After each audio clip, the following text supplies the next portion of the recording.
అందరికీ నమస్కారం. రాష్ట్ర ప్రజలకు శ్రేయస్ ప్రతి ఒక్కళ్ళకి వైసీపీ పేటీఎం బ్యాచ్ ఎమ్మెల్యే కూడా గెలవలేరు అన్నారు.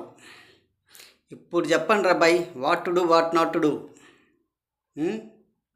మరి పవన్ కళ్యాణ్ గారు అసెంబ్లీకి అడుగు పెట్టనివ్వమన్నారు. ఇప్పుడు చెప్పండి రాబాయ్, ఎవరు అడుగు పెడుతున్నారు, ఎవరు అడుగు పెట్టలేక బయట తిరుగుతారో, బయటికి వెళ్ళిపోతారు, గాలిలో కలిసిపోతారు. ఒకసారి చెప్పండి.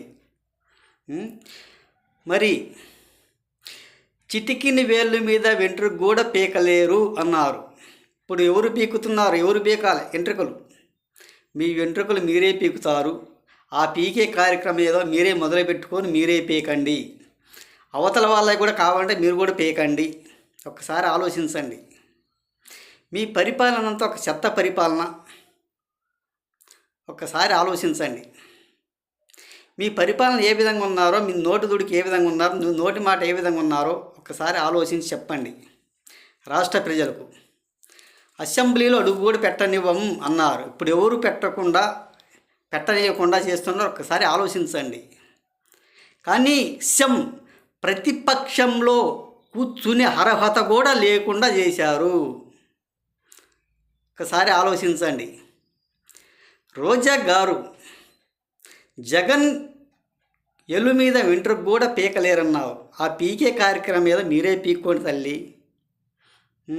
కొడాలి నాని ఎమ్మెల్యే కూడా గెలవలేరు అన్నారు. ఇప్పుడు గెలిచాడు. ఏం పీక్కుతారు? నీకు అర్హత ఉందే? అసెంబ్లీ తొక్కే అర్హత నీకుందా?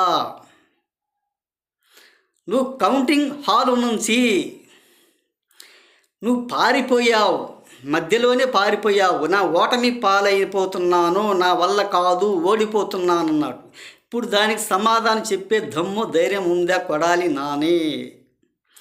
అనిల్ కుమార్ యాదవ్ గారు ఏం పీకుతావు? నేను ఓడిపోతే రాజకీయం సన్యాసి పుచ్చుకుంటాను అన్నావు. ఇక రాజకీయ సన్యాసం పుచ్చుకుంటావా? పుచ్చుకోవాలిగా మరి. ఒక్కసారి ఆలోచించు.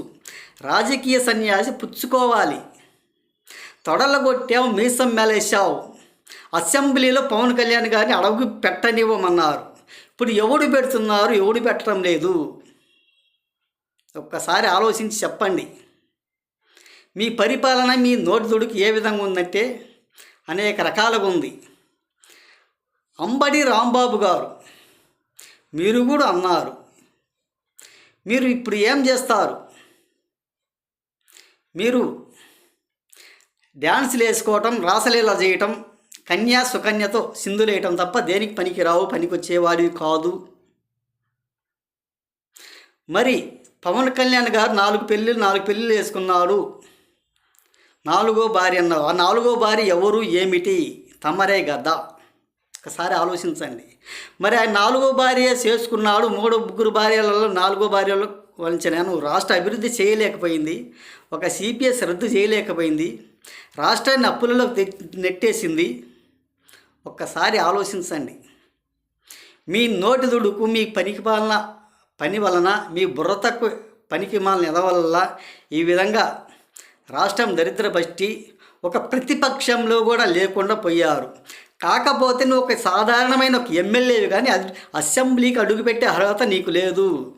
కాకపోతే నీకు సెక్యూరిటీ ఇస్తారేమో మీ ఎమ్మెల్యేలకు. నీకు కనీసం 18 మంది ఎమ్మెల్యేలు దాటితే కానీ అసెంబ్లీలో అడుగు పెట్టడానికి ఆస్కారం లేదు. అలా కాకుండా అయిపోయింది. ఒక్కసారి ఆలోచించండి. ధర్మవరం ఎమ్మెల్యే కేతిరెడ్డి వెంకట్రామరెడ్డి ఆయన పరావిజయం పాలయ్యాడు. మీరు ట్రాక్టర్ల దగ్గర, ఒక బండ్ల దగ్గర చిల్లర బల్ల వేసి అలా కాయల బండ్ల దగ్గర, ఈ కాయల బండ్ల దగ్గరికి వాళ్ళకి ఇవ్వండి, వీళ్ళకి ఇవ్వండి అని చెప్పి వీడియోలు తీసి వైరల్ చేసుకున్నందువల్ల రాష్ట్ర అభివృద్ధి కానీ, ఒక నియోజకవర్గ అభివృద్ధి కానీ అవుతుందా? జనాలు మెప్పుదల కోసం చేశారు. నియోజకవర్గం అభివృద్ధి కోసం ఏమీ చేయలేకపోయారు. అందుకే పరావిజయం పాలయ్యారు.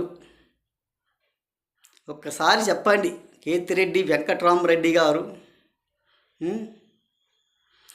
మీరు రాష్ట్రం గురించి ఆలోచించారు, మీ సంపాదన గురించి, మీ సంపాదించుకోవడం గురించి, కానీ రాష్ట్రం నియోజకవర్గం అభివృద్ధి కోసం ఏమేమి మాట్లాడలేకపోయారు, ఏం చేయలేకపోయారు. అందుకే చిత్తుగా ఓడిపోతున్నారు. ఒక్కసారి ఆలోచించండి.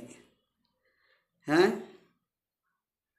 ఎక్కడో వెనుకంచెలు ఉన్నారు, వెనకనే కానీ స్థితి కానీ బయట అంటూ ఏమి ఉండదు. ఒక్కసారి ఆలోచించండి, ఇదేనా మీరు చేసిన పరిపాలన అని ఆలోచించవలసిందిగా. మీరు ఎవరేమి మీసాలు ఒక పక్క మీసాలు తీయించుకుంటామన్నారు, గుండు గురిగించుకుంటామన్నారు ఒక పక్కనల్లా. ఆ శపథాలు చేసిన ఎమ్మెల్యేలు మొత్తం కూడా నెరవేర్చుకోగలరా? వైసీపీ పేటీఎం బ్యాచ్ సోదరా, మహాసోదర,